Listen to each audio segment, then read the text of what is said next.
welcome to Premiere Scene, where the force is strong within us this evening as we attend the European premiere of Star Wars: The Rise of Skywalker.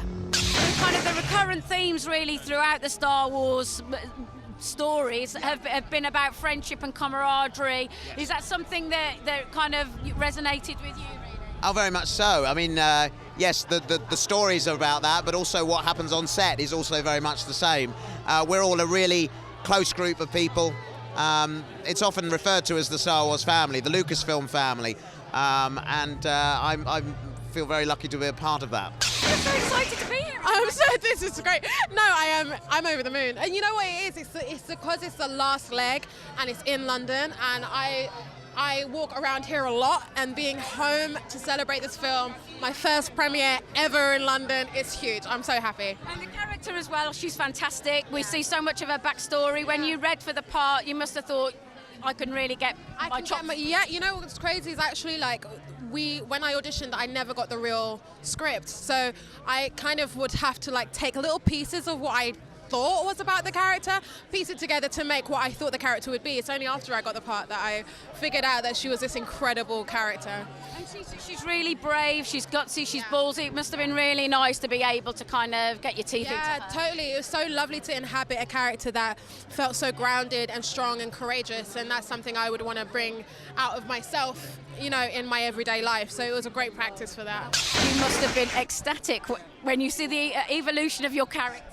Yeah, no, it was great. It's fun, you know. I mean, more than that, it's just knowing you're coming back to work with JJ and see all the gang. Like, that's the kind of special thing. So, yeah, that's the privilege of it, yeah. And when you get put on the costume, does that when it kind of makes you feel like it's really real and you're here and you're in a Star Wars film? That's when it feels least real. When you got the costume on, you're like, good heavens. And you're walking in those corridors. It feels surreal. I mean, it feels bananas. So, yeah, it's still special, just in a different way. When we see the film and we see Chewie arrive on the big screen, it's one of the moments where the audience just erupts. There's such an affection for him, isn't there? What was it like playing that character?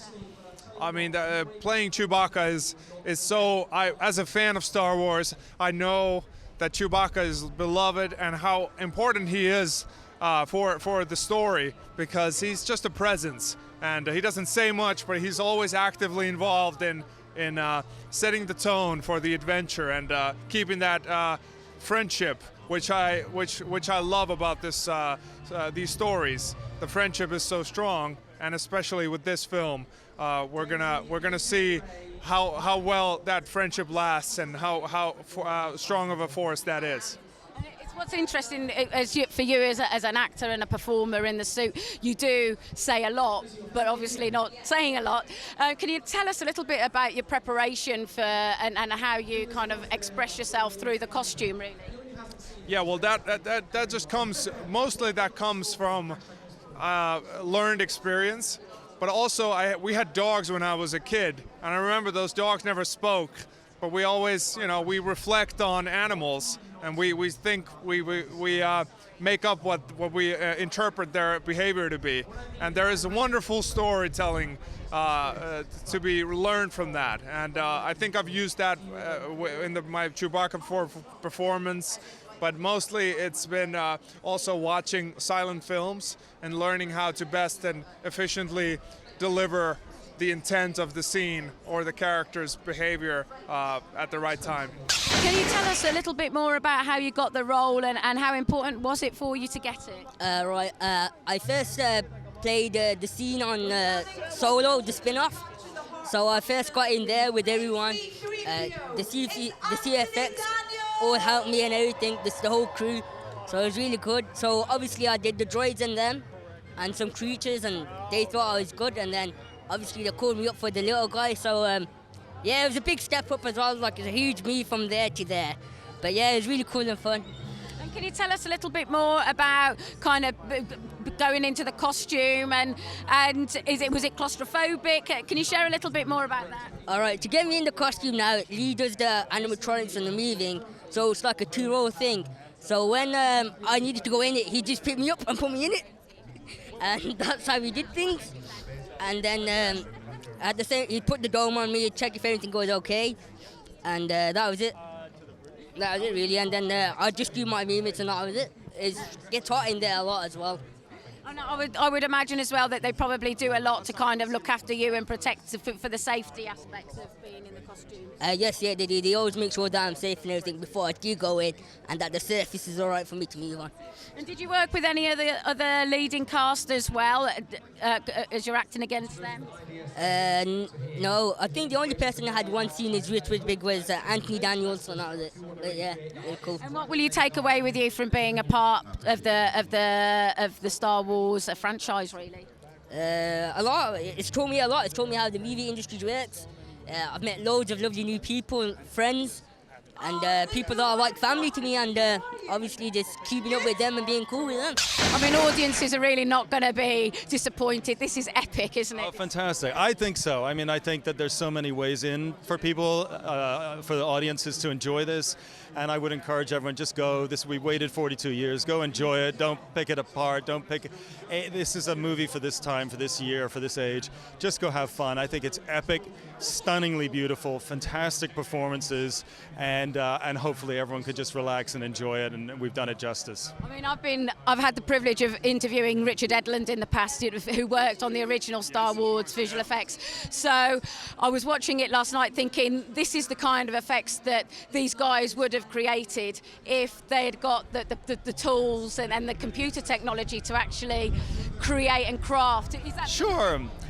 Yeah, I think, and vice versa. We also use miniatures. Roger Guyette, our amazing visual effects supervisor, who's done all of JJ's movies and many beyond, was very adamant in using some of the old school techniques. So there are, I don't want to spoil it for people, but there are old school miniatures used in the movie, much the same way as they did in 1977, 70. So hopefully, fingers crossed, everyone sees those and enjoys that. Yes. And of course, it's nice to have all the visual effects and all the kind of the spectacle of it. But of course, without a story and a beating heart, then you don't have a film. I think with this film in particular, we see that the bond, the beating heart, really is the camaraderie and the stakes and what these guys will do to protect each other. And exactly. No, I think so. Yeah, I think that some of the best moments of the movie are the quietest moments. Those moments of intimacy and quietness. So I'm glad you felt the same way. I do too. For me, watching the film, the kind of the beating heart of this is the camaraderie, the force that's strong. Really, is this force of friendship, and was that something that was kind of paramount for you to bring across? Well, when we looked at the original films, we thought that in so many ways the heart of the film was the friendship between Leia and Han and Luke. And so we wanted to try to evoke that in this film, that Rey and Poe and Finn are a family of a kind. And Rey always wanted to find her family, and I think she finds it in this film, but she finds it with her friends. And that was important to JJ and to me. And I imagine as well, you continue to kind of revisit the source material, always looking for kind of new elements that you can kind of tie it into the story and keep that kind of that connection between all of the tales. That's right. We try to keep the camaraderie and the warmth and the love and the friendship at the center of the story. But also, in a way, this was like the season finale of the greatest TV show ever, and so we wanted to keep that story present, the story of the old films present in the new. So hopefully this movie is a look back and it's a look forward, and it's a chance to spend some last precious hours with our family, who are really the characters that become our family. Working with JJ as well, I imagine there's this great kind of, again, this teamwork between you, the sharing. I imagine sitting in a room and kind of working it all out must be just the most amazing thing ever. Oh, it's amazing, and it's stressful, and it's full of your deepest childhood memories of the original saga, but also we're trying to bring some new things to it, and but it's a dream come true for any Star Wars fan to be at the center of the action. Well, that's it from the European premiere of Star Wars: The Rise of Skywalker. Remember to give us a follow at premierscene.net to keep up to date with all the news.